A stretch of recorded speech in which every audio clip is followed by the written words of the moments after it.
अस्सलाम वालेकुम, this is Amar academy from online biology learning. तो बच्चों, आज का जो हमारा टॉपिक है वो है पेज नंबर 7 पे living world in space and time. ठीक है, आपकी जो बायोलॉजी की बुक है उस पे पेज नंबर जो 7 है वहाँ से हमने आज स्टार्ट करना है।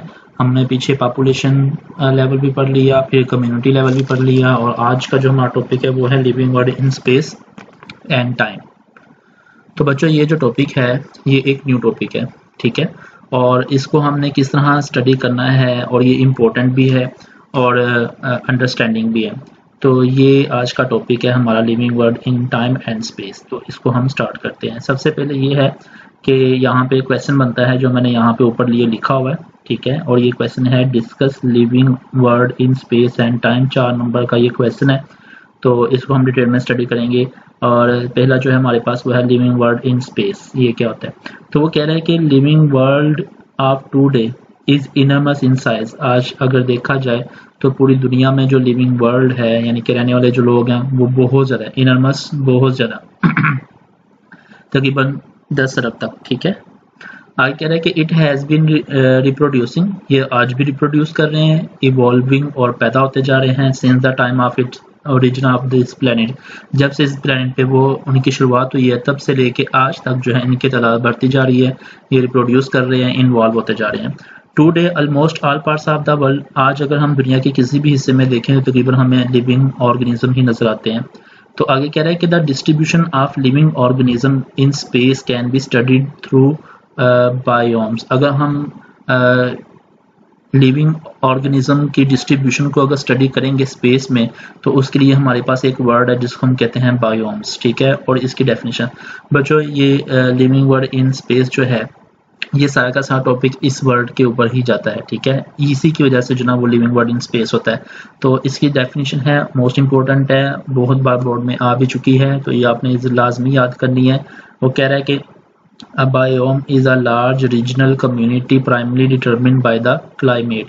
एक लार्ज रीजनल यानी कि एरिया के हिसाब से कम्युनिटी है जहाँ पे लोग रहते हैं, और सबसे पहले यहाँ पे क्या देखा जाता है? क्लाइमेट देखा जाता है। मैं एक छोटी सी सिंपल सी बात करता हूँ आपको कि देखें, अगर आपने कहीं पे रहना हो इंसान ने तो वो वहाँ पे रहेगा जहाँ पे उसके लिए आबो हवा अच्छी होगी, ठीक है, जहाँ पे वो इजीली जो ना वो सर्वाइव कर सकता है।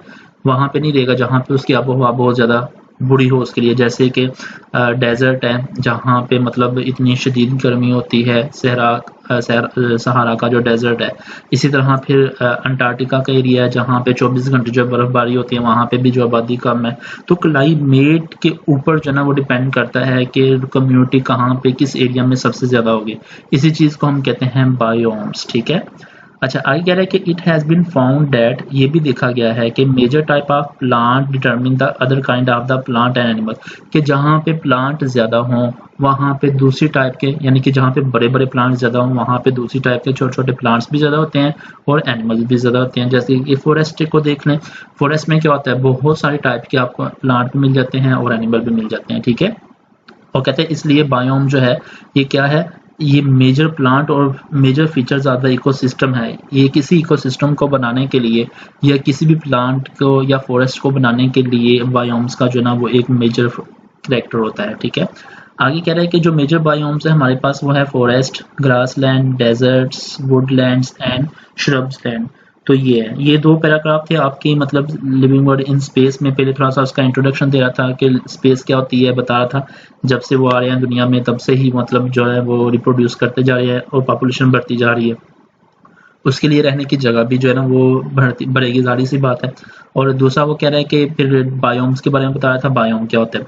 अब हम चलते हैं अपने सेकंड टॉपिक की तरफ, और जो वो हमारे पास है लिविंग वर्ल्ड इन टाइम, ठीक है। टाइम क्या होता है तो इसको हम स्टडी करते हैं। Since the time of the origin of life on this planet, कहते हैं जब से इस दुनिया में लाइफ जो है वो स्टार्ट हुई है, वेरियस ऑर्गेनिज्म वर इवॉल्व, बहुत सारे जानदार पैदा हुए, डोमिनेटेड, फिर इस दुनिया में छा गए, और इस during the various period of geological time chart. और कहते हैं कि मुख्तलिफ जियोलॉजिकल टाइम चार्ट पीरियड्स हैं, वो कौन से पीरियड्स हैं, वो कौन सा टाइम चार्ट है जिसको मतलब जिसकी वजह से ये यहाँ पे छा गए या ये वो हम अब आगे जाके डिस्कस करेंगे।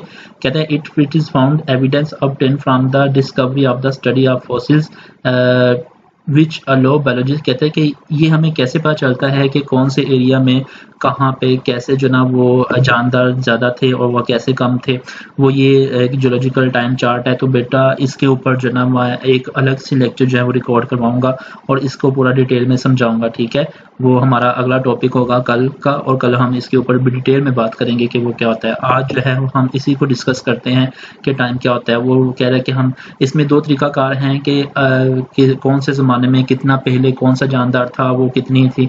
उसके लिए हमारे पास दो तरीकाकार हैं उसको फोर्सेस को स्टडी करने के लिए। वो दोनों तरीकाकार यहाँ पे मेंशन किया गया है। एक ये फर्स्ट टू लाइन्स है और फिर दूसरा तरीकाकार ये first two line second two lines है। तो इसको हम डिस्कस करेंगे। इससे पहले कि मैं इसको डिस्कस करूँ, मैं आपको कुछ समझाना चाहता हूँ, और वो ये है।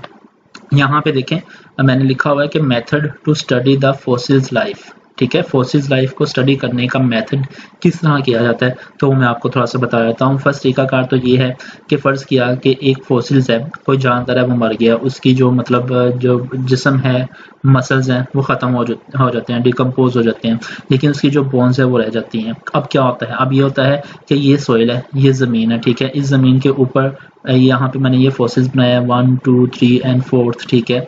और ये फॉसिल्स हैं। अब ये जो नीचे वाले हैं ये ओल्डर हैं, पुराने फॉसिल्स हैं।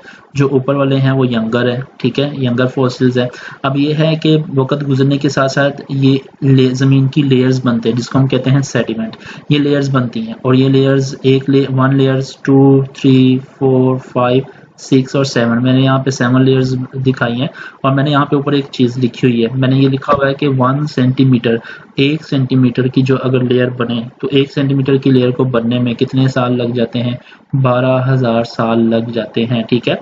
1 सेंटीमीटर लेयर को बनने के लिए कितने साल लग जाते हैं, 12,000 साल लग जाते हैं। इसका मतलब ये है कि अगर ये 7 लेयर्स हैं तो आप 12,000 को 7 से मल्टीप्लाई कर दो तो ये 72,000 ईयर्स यानी कि 72,000 साल जो ना वो लग जाएंगे। तो मतलब ये सारी चीज़ें, ये लेयर 7 लेयर्स बनने में 72,000 साल जो ना वो लग चुके हैं, बल्कि 84,000। अच्छा, अब ये है कि ये जो ओल्डर फॉसिल्स है ये कहाँ पे है, ये 1 और 2 लेयर जो है उसके दरमियान में है। और ये जो यंगर फॉसिल्स है ये कहाँ पे है, ये है 1 2 3 4 5 और 6 जो लेयर है उसके दरमियान में। तो आप इसकी एज का अंदाज़ा लगा सकते हैं। जैसे मैं अगर इसकी एज का अंदाज़ा लगाऊँ तो मैं ये कह सकता हूँ कि एक लेयर्स, दूसरी लेयर्स, 2 लेयर्स हैं, तो अब मैं ये कह सकता हूँ कि 24,000 साल, ठीक है। 24,000 साल बाद पहले, यानी कि तकरीबन 30,000 साल पहले ये जानदार यहाँ पे रहा करता था, फिर वो मर गया। मरने के बाद जो ना वो, तो एक तो दूसरा ये है कि अगर इस फोसिल्स का अंदाज़ा लगाया जाए तो इसमें हम लेयर्स काउंट करेंगे 1 2 3 4 5 6 लेयर्स के नीचे है वो ये फॉसिल्स। किसका मतलब है कि आप 12 को 6 से मल्टीप्लाई करें तो 72,000 ईयर्स बनता है। तो 72,000 साल पहले ये जानदार यहाँ पे रहा करता था, फिर वो मर गया और इसका फॉसिल जो है वो, तो हम इन लेयर से अंदाज़ा लगा लेते हैं कि उस फॉसिल्स की एज कितनी होगी, उसकी फॉसिल्स की एज कैसे निकालनी है। एक तो हमारे पास ये तरीकाकार है, तो जो मैंने फर्स्ट 2 लाइन बोल्ड लेटर में लिखी हुई है वो ये बता रहा है, ठीक है। सेकेंड तरीकाकार ये है कि हम क्या करते हैं कि रेडियो आइसोटोप्स होते हैं, वो हम रेडियो एक्टिव आइसोटोप्स होते हैं वो हम एंटर करते हैं। जब हम ज़मीन के नीचे उसको एंटर करते हैं तो कोई फॉसिल्स के ऊपर जब वो पड़ता है, अब ये है कि ये पुराना ओल्ड फॉसिल्स है, पुराना फॉसिल्स है, ये न्यू फॉसिल्स है। अब जितना पुराना फॉसिल्स होगा, जब इसके ऊपर वो रेडियो एक्टिव आइसोटोप्स रेडिएशंस पड़ेंगी तो इसमें से रेडिएशंस कम होंगी, कम रिलीज होंगी। जितनी कम, क्योंकि ये ओल्ड है, जितना ये ओल्ड होगा उतनी ही इसमें से जो रेडिएशंस है वो भी कम रिलीज होंगी, जिसकी वजह से हम इसकी एज का अंदाजा लगा सकते हैं। और ये न्यू है तो इसमें से रेडिएशंस जो है वो ज़्यादा निकलेंगी और या पेनिट्रेट होंगी। जितनी पेनिट्रेट होंगी उससे भी हम इसका अंदाज़ा लगा सकते हैं कि ये इसकी एज का अंदाज़ा क्या है।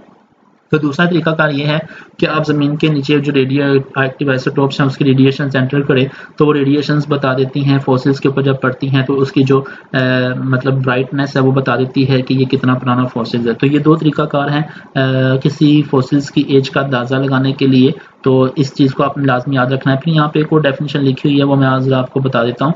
यहाँ पे लिखा हुआ है फाइलोजेनी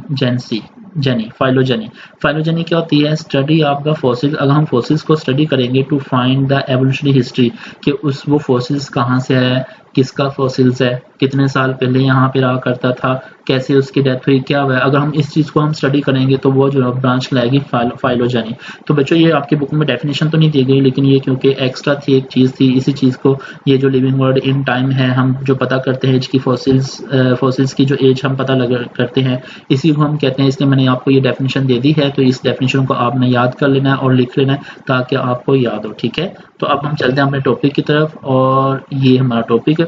ये देखिए यहाँ पे लिखा हुआ है एज जियोलॉजिकल टाइम पास, जैसे यानी कि टाइम गुजरता है, न्यू लेयर सेडिमेंट, नई लेयर बनती है, और नीचे older organism should be in the deeper layer, और जो पुराने जानवर होते हैं वो नीचे गहराई में चले जाते हैं। Provide sequence of the layer, इस तरह एक सीक्वेंस से लेयर बनती रहती है, और कितना सीक्वेंस होता है 12,000 का एक लेयर बनने का, एक अंदाजे के मुताबिक है, साइंसदान के मुताबिक इतना जो ना वो होता है, ठीक है। तो इसलिए जो ना मैंने आपको ये बता दिया। नेक्स्ट चलते हैं, तो कह रहा है कि इस इन एडिशन इसके अलावा हटके क्या है, किसी फॉसिल्स की डेट, उसकी एज, ठीक है, कि वो कितना पुराना है। हम क्या करते हैं कि इसके लिए एक और तरीका कर रहे हैं, रेडियो एक्टिव आइसोटोप, ठीक है, दे कंटेन जो है वो द ओल्डेस्ट सेडिमेंट लेयर जो पुराना होता है वो क्या कहते हैं, specific radioactive isotope than the younger layer, कहते हैं उसमें से रेडियो एक्टिव आइसोटोप जो है वो कम निकलती हैं, वो कम ब्राइटनेस होता है, और जो यंगर होता है वो ज्यादा होता है, उसकी वजह से भी जो हम इसकी एज का अंदाजा लगा सकते हैं, ठीक है।